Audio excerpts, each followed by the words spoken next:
This is News Today. My name is Kemini Nyamani Amana. Now, Member of Parliament for Isujaman constituency Kofi Osei-Ameya, who was among the 5 flag bearer aspirants that qualified for the October 18 conference of the New Patriotic Party, is withdrawn from the race. He said he's throwing his weight behind Nana Addo Dankwa Akufo-Addo, who won the August 31 Special Electoral College overwhelmingly by 80.81%. Given that the superdelegates may have been guided by the opinions of the 141,000 delegates before deciding to opt for a candidate with overwhelming support, the first phase of the process may well be a reflection of the bigger electoral college. To go contrary to this overwhelming decision of the majority would be to betray the unity path that the whole party have paved for us. With this, I have no other choice than to look at the interest of the party than at my own interest. I have therefore, after consultation and reflection and spiritual introspection, decided to take the united party path rather than the divided party path towards the next phase of the journey. I'm therefore withdrawing from the race to lend my support to the united movement to ensure our great party stays on the united path to wrest power from the National Democratic Congress.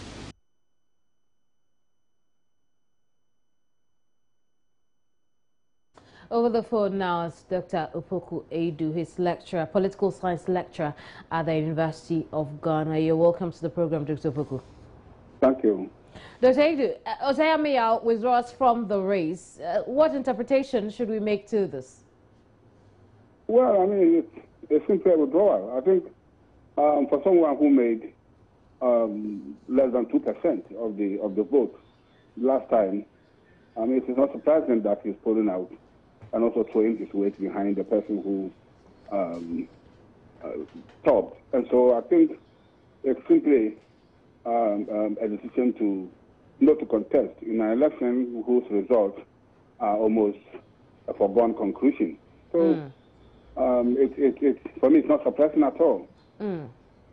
I see. Now, one of the reasons he gave for his decision is the fact that he would want to chart the unity path of the party rather than the divided path. Is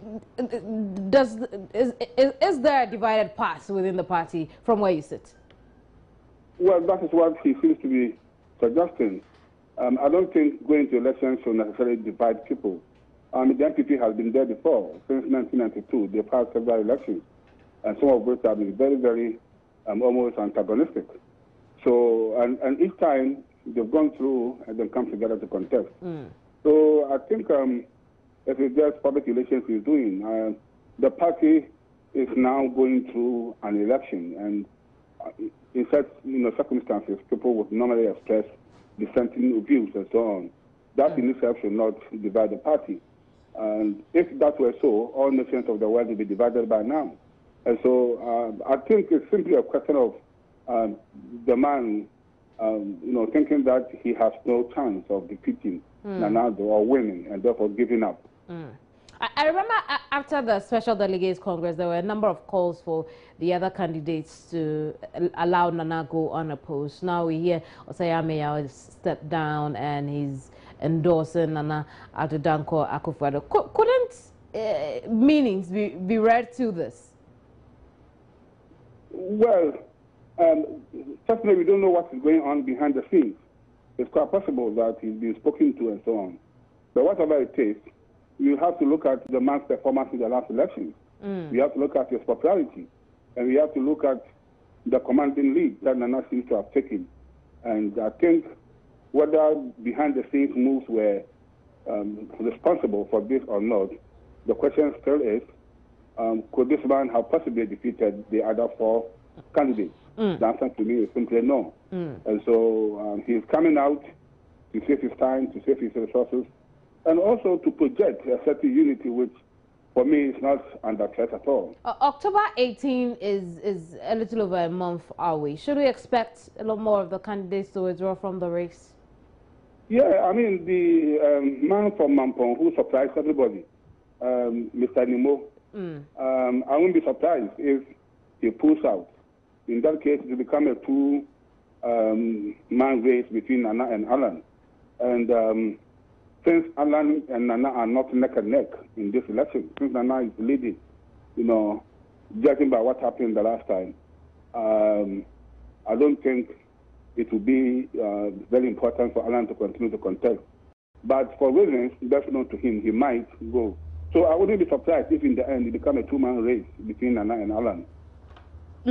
I see. Let's turn attention to latest development within the NPP besides the withdrawing of Sayamia from the flag bearership race. We've seen the back and forth with whether or not to reinstate Perry Okujeto, communications director who is on leave, and Opare Hammond, who is also director for finance. Kwabena Japan has come out to react to this. We also hear that indeed the Constitutional Review Committee also intends to give a counter reaction to that.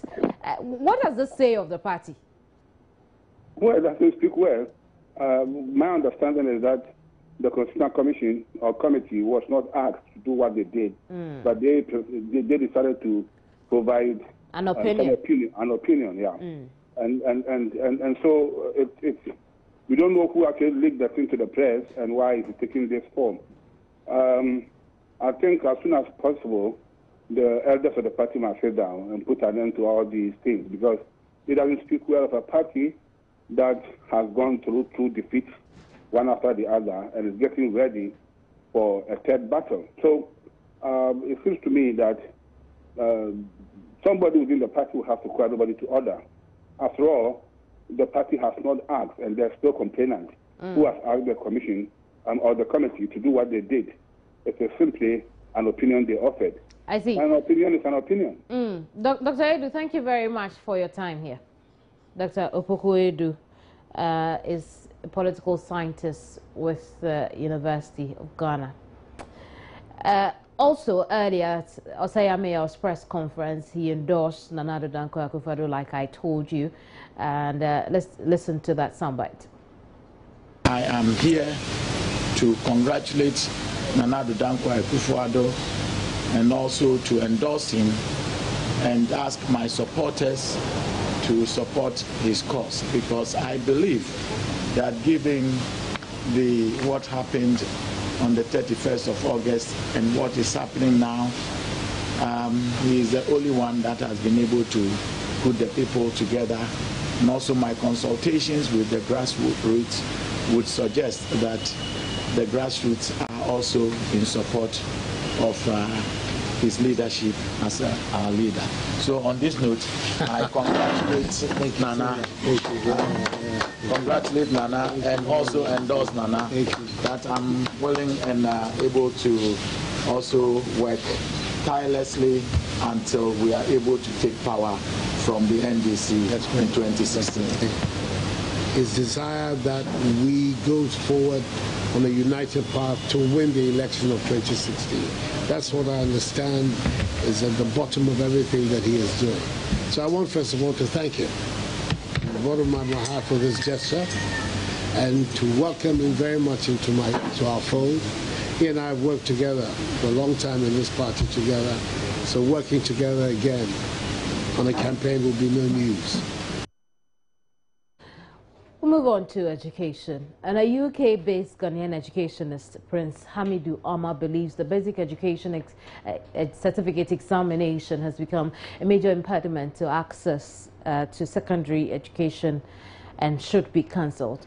He indicated that an education system where after primary 6 the student could progress to 6 years senior high school education from senior high school 1 to 6 is what the country needs. The education is stressed that expanding access to secondary education is not only a matter of building new schools or rehabilitating or expanding existing ones. Neither is it about providing free secondary education, but it is conceptually about removing barriers to secondary education, which, according to him, BEC is doing. So what difference can this make in Ghana's education system? What alternatives could we have if we scrap the BEC? How do we assess the students?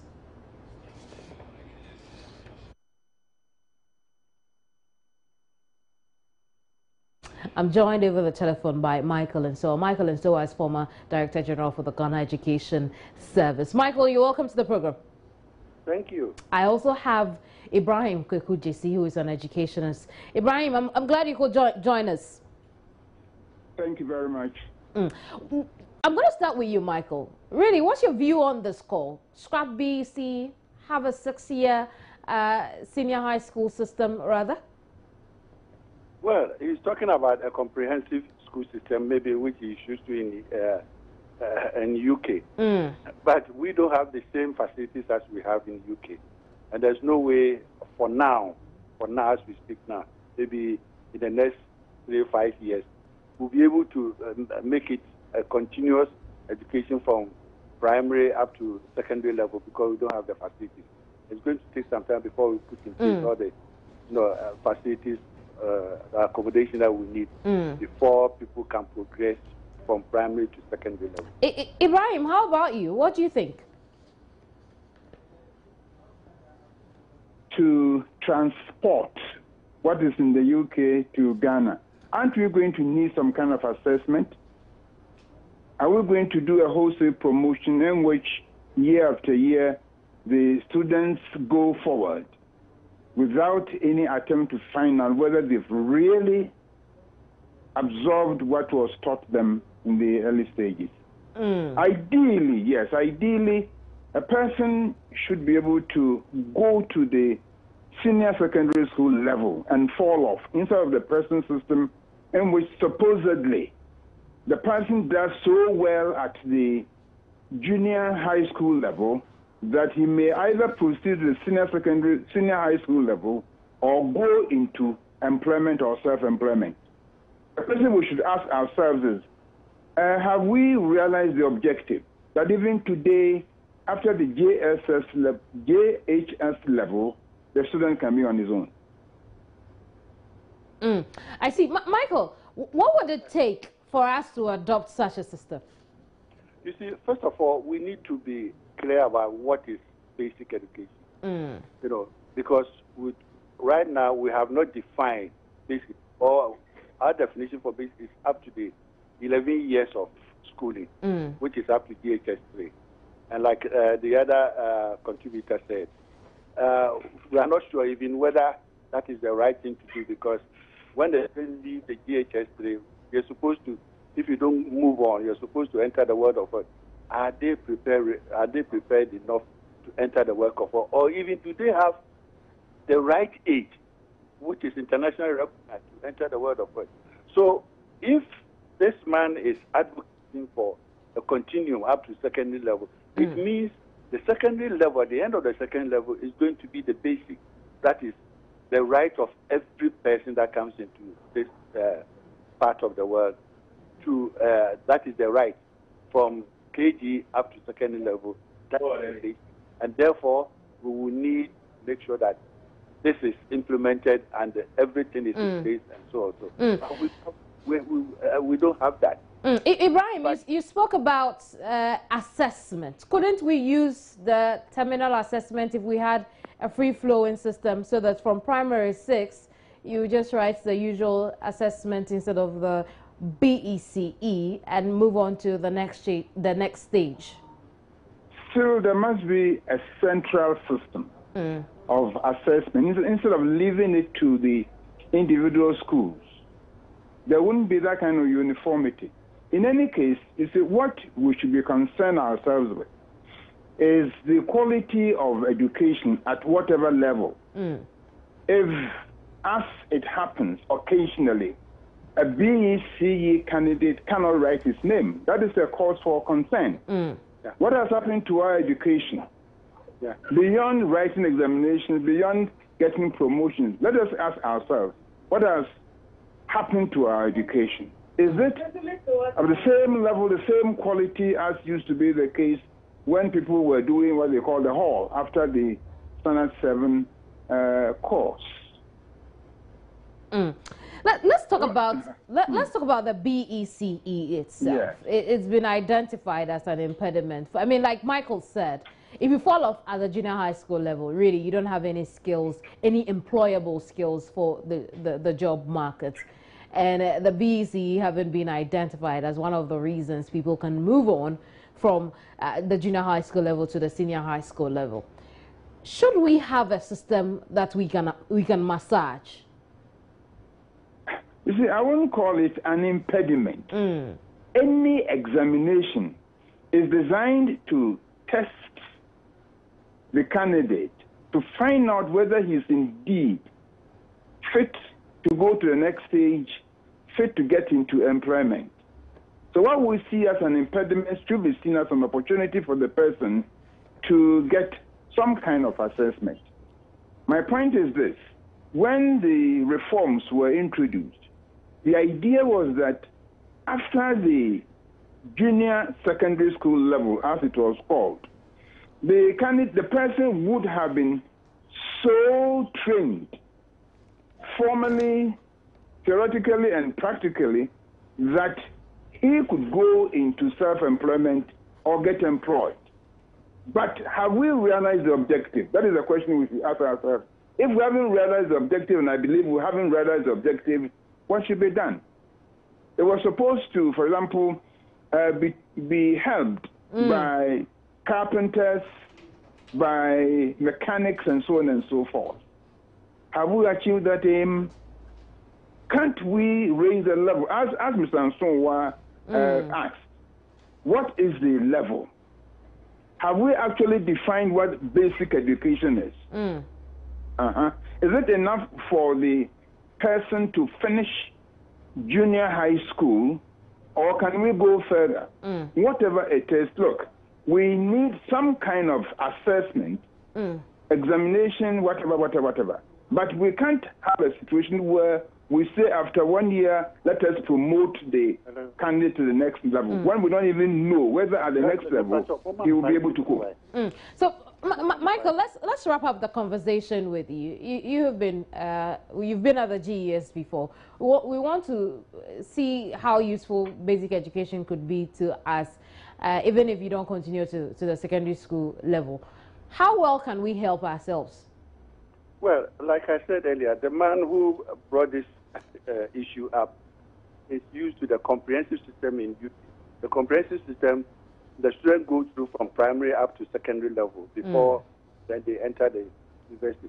Now, in our case, like the other contributor said, look, the only means of making sure we can actually get places for whoever is qualified is through an examination, whether it's BC or any other exam.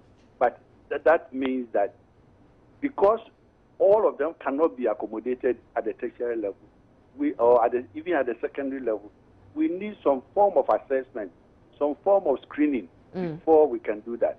It is only when we have made arrangements for every child to go on up to the secondary level that you can say that we don't need a What, like my other contributor said, what we need now is to make sure that we actually make sure everything is of quality, teaching and learning, and the students or the pupils get enough education at that level and be ready to move on to the next level, whether to the world of work or to the university. So but do we already have a system where we can still contain comfortably those who fall off at the basic education level? We know that if you fail your BEC, henceforth you'll be able to rewrite. But do we have a system whereby, okay, you don't want to rewrite, but you can still be helped out? You see, sometimes when the nation spend money to put in place some reforms, another government council doesn't want to look at it. The white paper on the Anamwas report made it clear that because the students, the pupils from DHS are not ready for the world of work, there was going to be the introduction of the apprenticeship, which the government was to take responsibility for the first year so that in 2 years they have acquired additional knowledge and ready for the world of work. But all these things we have thrown away, and that is what we are still battling with. I see. Thank you very much, gentlemen, for your time. Ibrahim Kwekujesi is an educational. Michael Nsoa is former Director General for the Ghana Education Service. Let's talk about health. And we'll talk about the Bill and Melinda Gates Foundation when I come back. Don't go away. Inflation in Ghana, where the inflation rate is up again, hitting 15.9% in August 2014 from a July rate of 15.3%. The Ghana Statistical Service attributes it to high inflation in utility housing as well as gas and other fuels, adding inflation will remain on an upward trajectory till government puts in place deflationary policies. The prices of goods and services in the month of August went up by 0.6 percentage points compared to the rates recorded in July 2014. The non-food group, which in the past month has been following the increment in the inflation rate, recorded an average year-on-year inflation rate of 24%, also up from 23.1% recorded in July 2014. Although housing, utility, gas and other fuels are the main driving factors of the non-food group, recording the highest rate of 61.7%, followed by transport with 38.0%. The Statistical Service says the high prices of imported items also pushed the general rate up. Imported items, we recorded an inflation rate of 21.6% for August 2014. And then that for locally produced items, which are in the consumer basket, the inflation rate was 13.8%. Now, what is happening is, because the inflation in imported items is higher, it will have a pull effect on the lower locally produced items inflation. So that is something which is happening. Imported items are influencing the high inflation that we are observing. Deputy Government Statistician Dr. Banwadi explains why inflation will continue to rise, at least in the short term. The policies like the price regulation for utilities, electricity, and fuel has been inflationary. Then again, the depreciation of the cedi has also contributed. If the policies we embark upon are inflationary, then we should observe that prices will go up. Apart from that, some of the policies that we've embarked upon, like the price regulation and so on, would run a cycle of about 12 months before they even out, they come to the same level. So long as they remain high, and we keep comparing, we keep as a method looking at what happened about a year ago for all those months, all the months that we've looked at, then we expect that the price change will be high. The food and non-alcoholic beverages group, meanwhile, recorded an average year-on-year inflation rate of 5.1%, 0.1 percentage points higher than the 5.1% recorded in July 2014.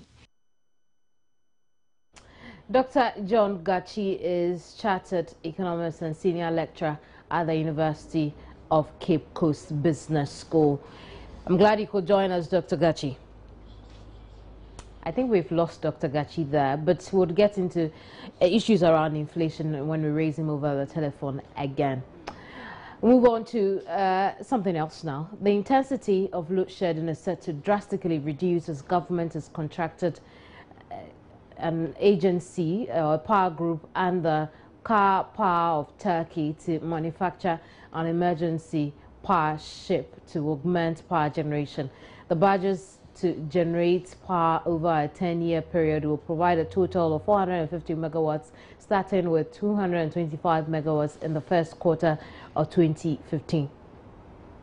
The frustrating nature of the erratic power supply in the country has pushed government to contract Mercer's Car Power International Limited as an independent power producer to deliver and operate power ships to generate additional electricity. The dual-fuel engine technology, which will ensure complete fuel flexibility, will be operating for 10 years to help build a reserve margin, which is currently lacking. We took into consideration one of the constraints we have that has to do with fuel. In this arrangement, the company is bringing the fuel. They are going to use HF, which is the heavy fuel. They are going to use that, and they will definitely be able to have that available readily to always generate power. And so fuel will not be a constraint in getting the sufficient amount of power we need from this particular plant. And obviously, it is part of our target of getting the 5,000 megawatts.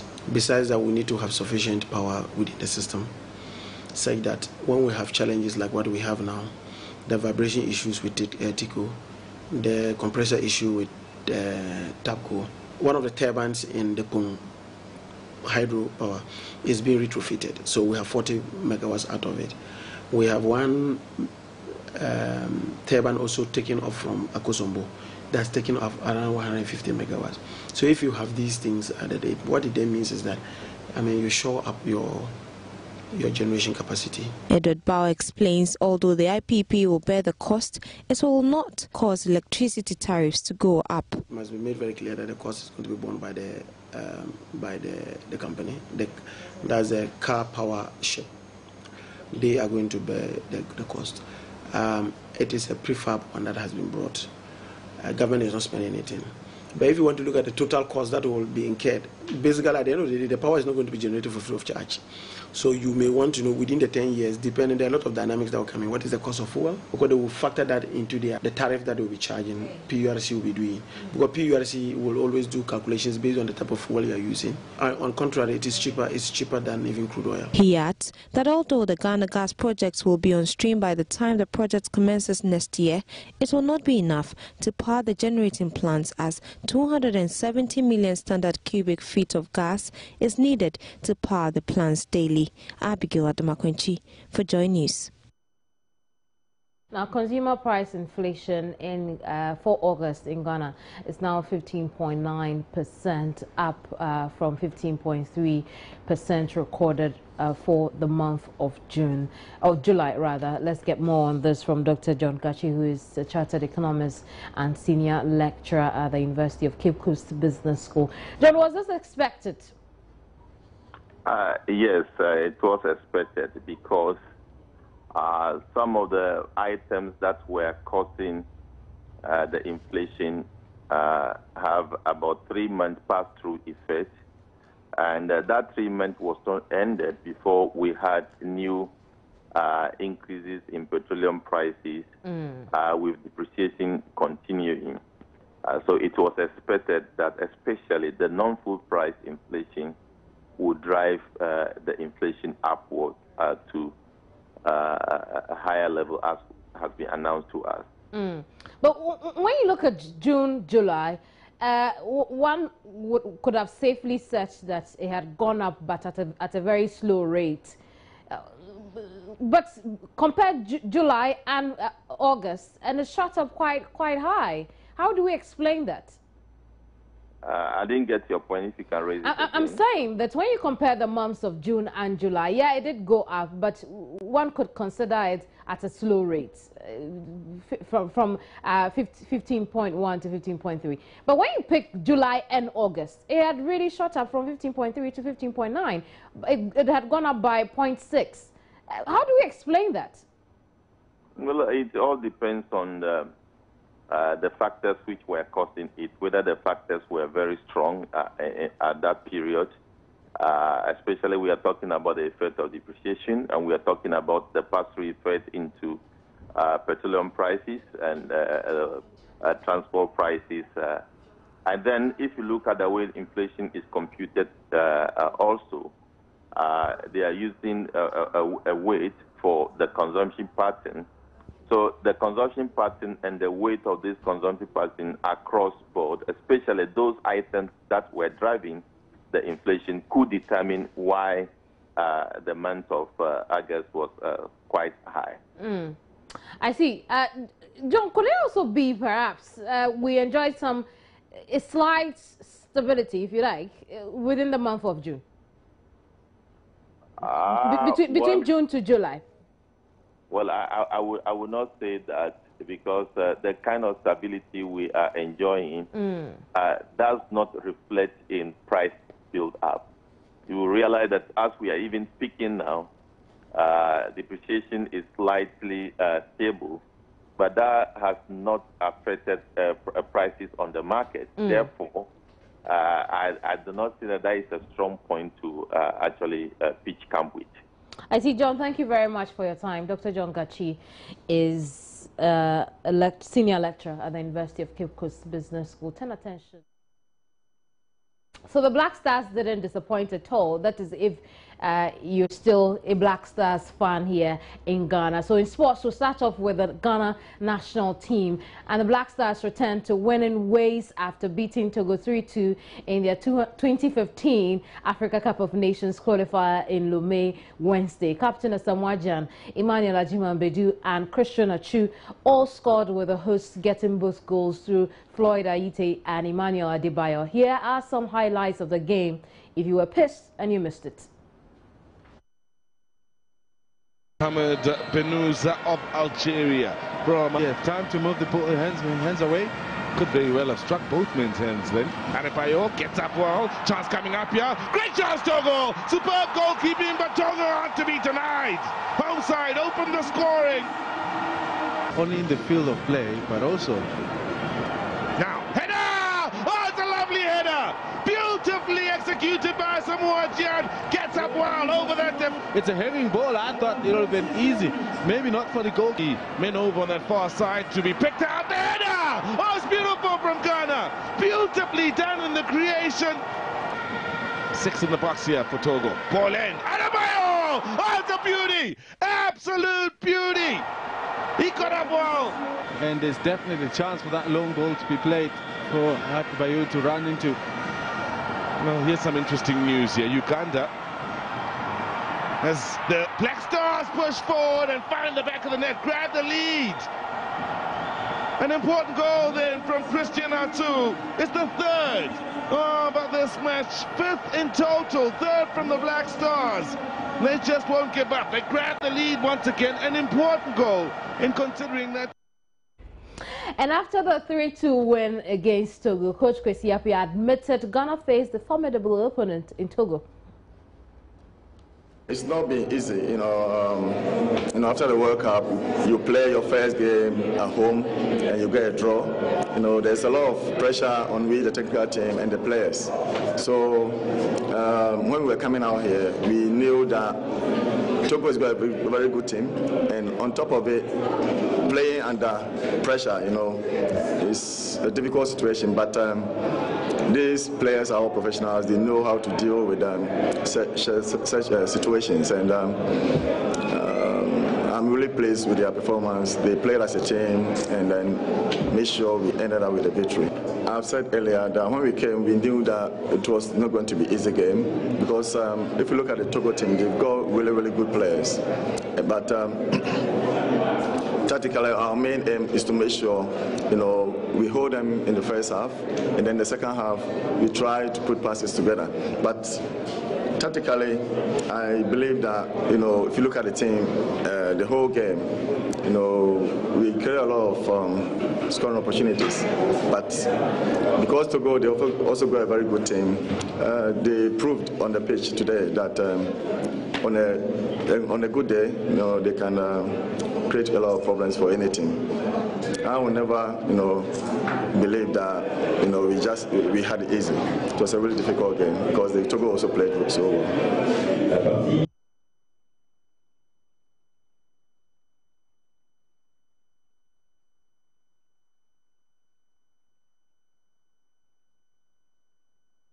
Ajiman Badu also spoke at the post-match press conference. Here's what he said. I think first I have to thank the supporters. They were very wonderful today as they keep supporting the team in difficult situations. And today we played against a very difficult side like Togo, but we took the pieces together, talked to ourselves in the dressing room, and thank God we made it. So we give the victory to the supporters. We keep improving game after game, and we keep going forward. Whatever happened against Uganda, we keep it back for us and forward on the game ahead of us. So I give the credit to the supporters. They were wonderful today.